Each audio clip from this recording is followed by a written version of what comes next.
Cewek itu adalah salah satu korban tabrak lari yang pernah tinggal di kos tersebut. Welcome back to Veros Production. Oke guys, pada kesempatan kali ini kita berjumpa kembali dalam project ngobrol-ngobrol misteri.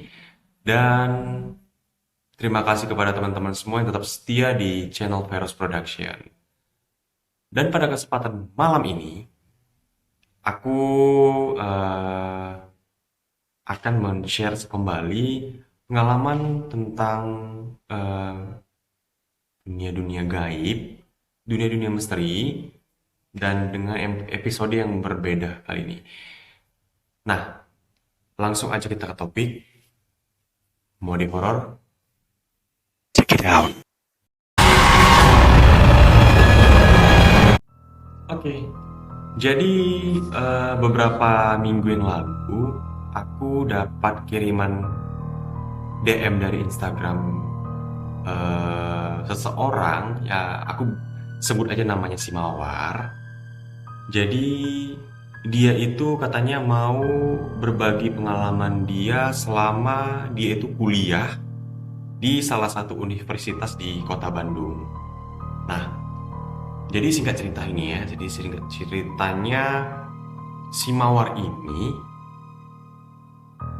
kan lagi di Bandung nih. Lagi di Bandung, dia itu di sana itu ngekos. Bisa dibilang ngekos, terus dia itu tinggal di sebuah kos-kosan yang bisa dibilang tidak terlalu besar dan tidak terlalu kecil. Nah, jadi pada suatu malam dia lagi baru pulang nih, eh, baru pulang belum beli makan, baru pulang membeli makanan, terus eh, pada waktu itu jam sudah menunjukkan jam 12 malam. Nah, jadi dia masuk gerbang kos, terus dia disamperin sama bapak security. Jadi bapak security bilang, Dek Mawar, baru pulang ya? Kata si security. Lalu si Mawar ini menjawab, iya pak, baru aja pak, baru nyampe aja. Tadi baru dari luar untuk membeli makanan. Soalnya tadi kelaparan, kata si Mawar. Lalu security mengatakan kepada si Mawar, Dek, lain kali jangan sampai larut malam seperti ini ya pulangnya, si security. Nah, si Mawar ini ya beranggapan mungkin itu sebuah apa ya dibilangnya, peringatan karena dia itu terlalu malam pulang, jadi dia tidak terlalu mempermasalahkan. Nah, jadi ketika si Mawar ini udah selesai nih, cakep-cakep nih sama si security, si Mawar lantas langsung menuju ke kamar kosnya. Lalu pada saat dia mau menuju kamar kosnya, jadi posisinya begini guys, ini kamar mereka ini kan depan-depanan nih, terus ruangan kamar kos berada di sudut paling ujung.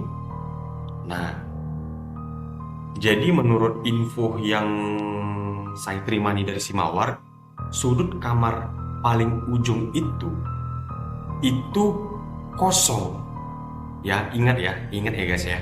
Sudut kamar yang paling ujung itu kosong. Nah, jadi pada saat si Mawar berjalan menuju kamar dia, kamarnya ini duluan mendapatkan kamar dia, baru si pintu kamar kos yang kosong itu. Nah, jadi pada saat si Mawar mau masuk, si Mawar buka pintu,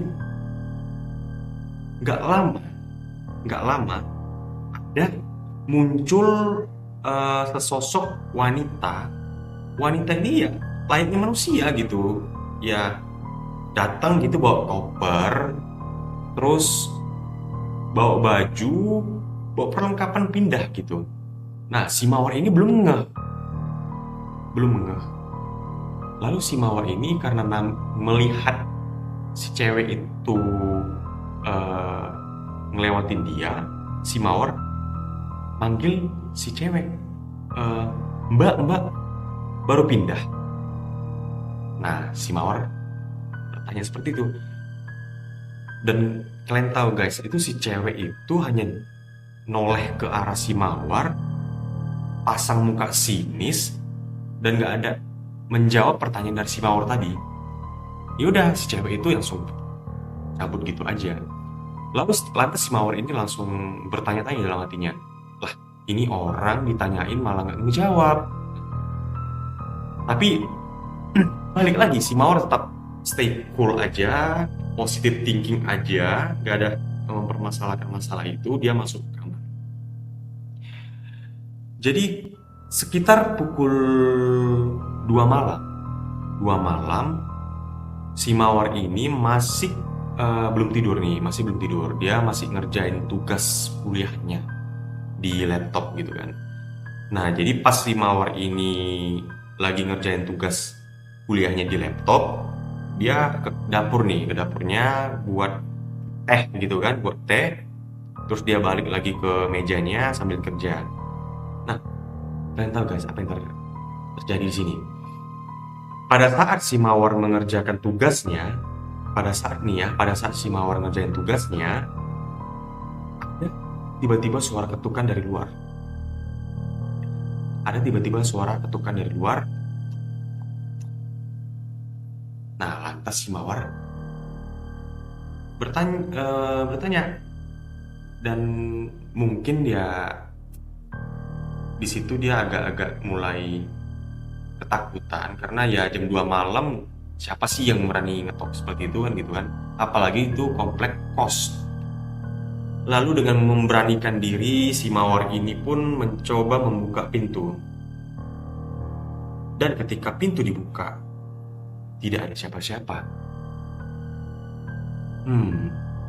Lantas siapa yang berani membuka pintu kosnya si Mawar di jam 2 malam tersebut? Dan ketika si Mawar sudah melihat tidak ada seorang pun yang berada di depan pintu,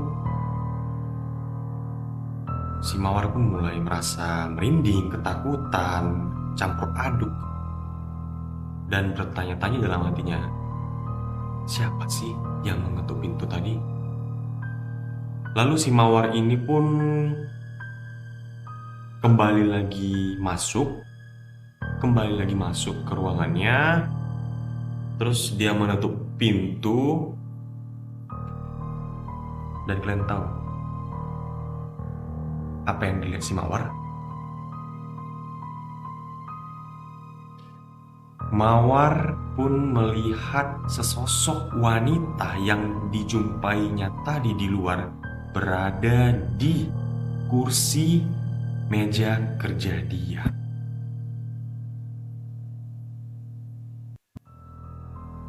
Sebenarnya siapa sih cewek itu? Dan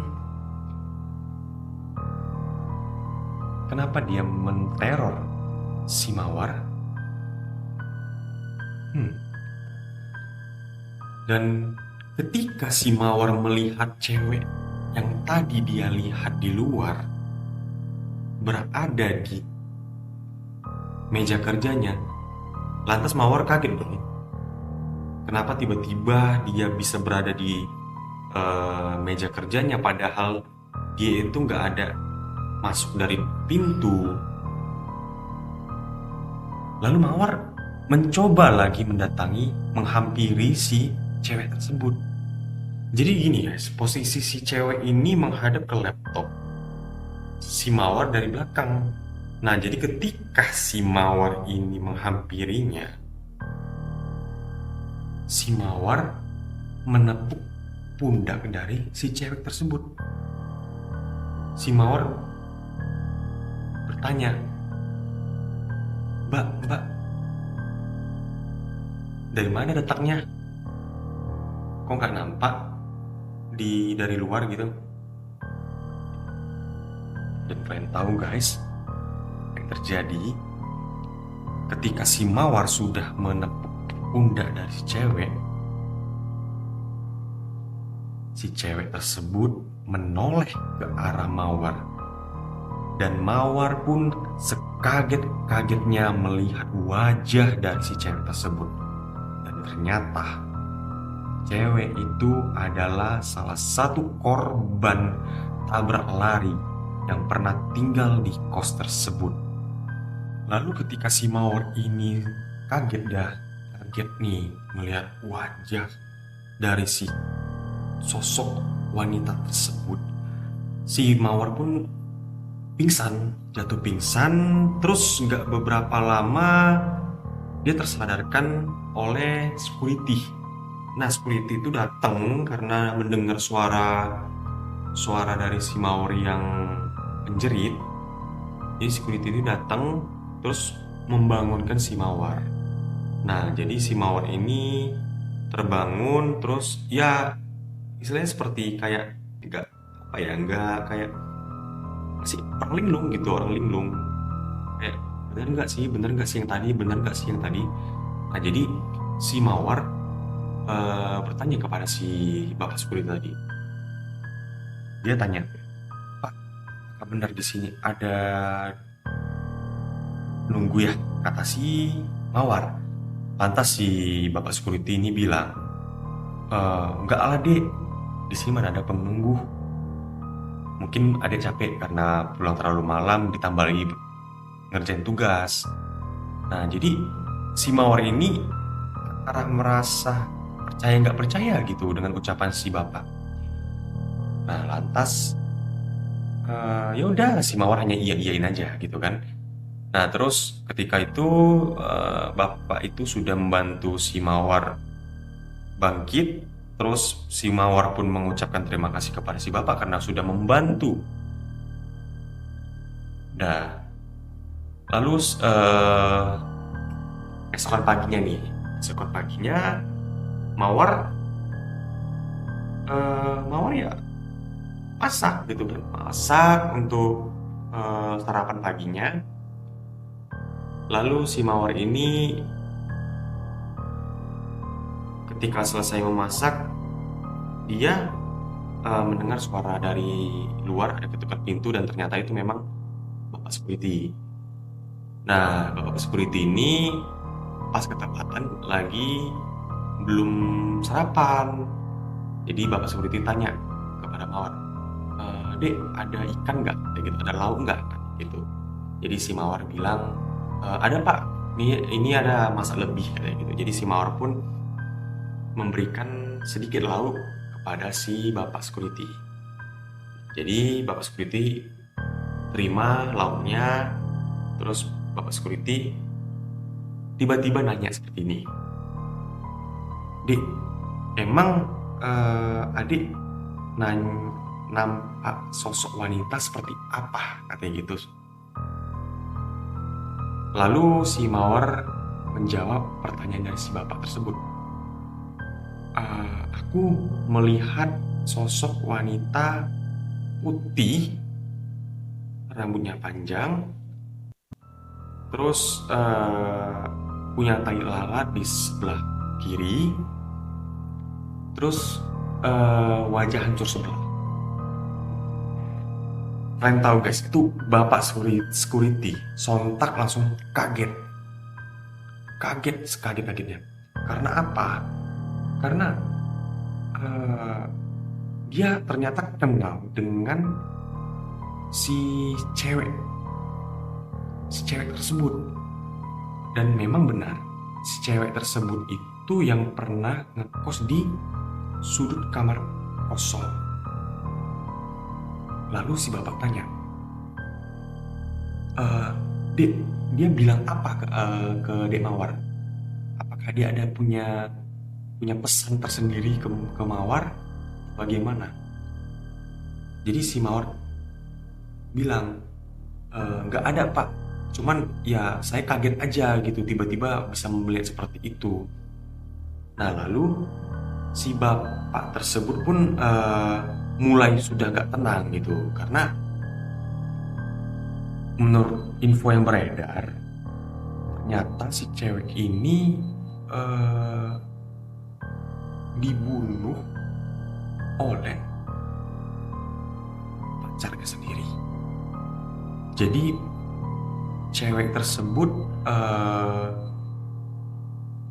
apa ya, istilah dibilang sebenarnya bukan cinta segitiga. Sebenarnya bukan cinta segitiga.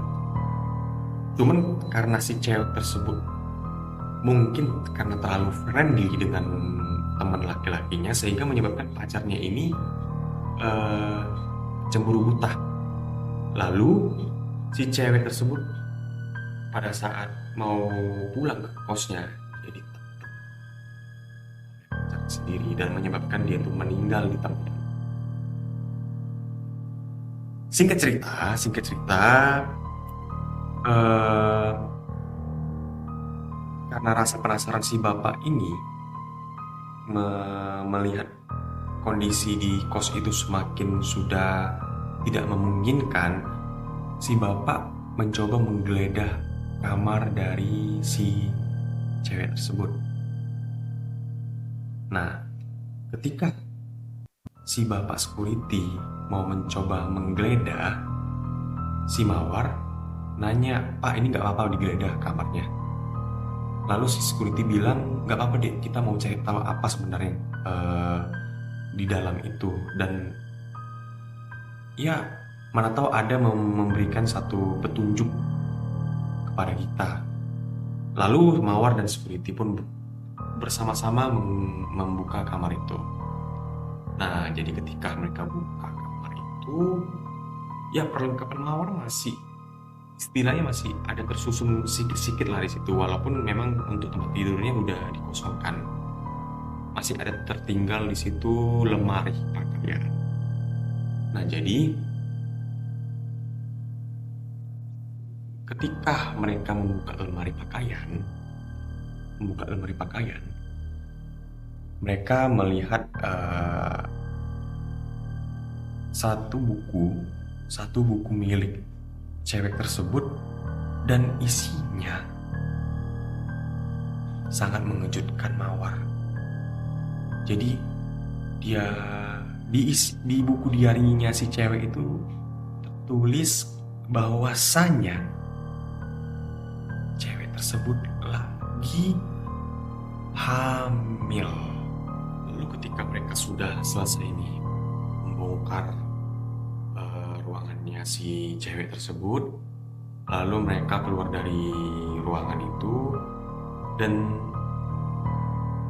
tiba-tiba si Mawar melihat sosok perempuan itu berada di depan kamarnya.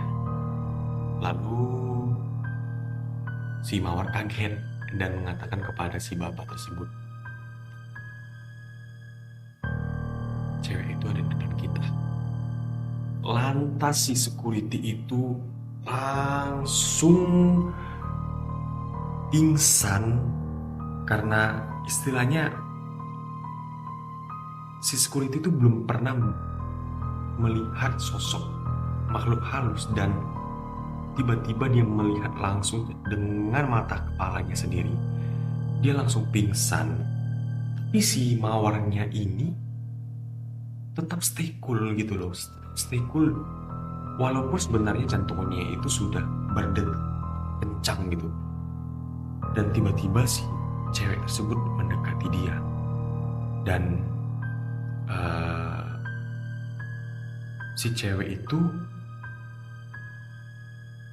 seperti memberikan isyarat kepada si Mawar, seperti isyarat minta didoain, dan memberikan isyarat kalau minta buku diari ini tolong diserahkan ke orang tuanya, karena permintaannya si cewek ini ada semua di dalam buku diarinya itu. Tapi si mawarnya ini tidak mau terlalu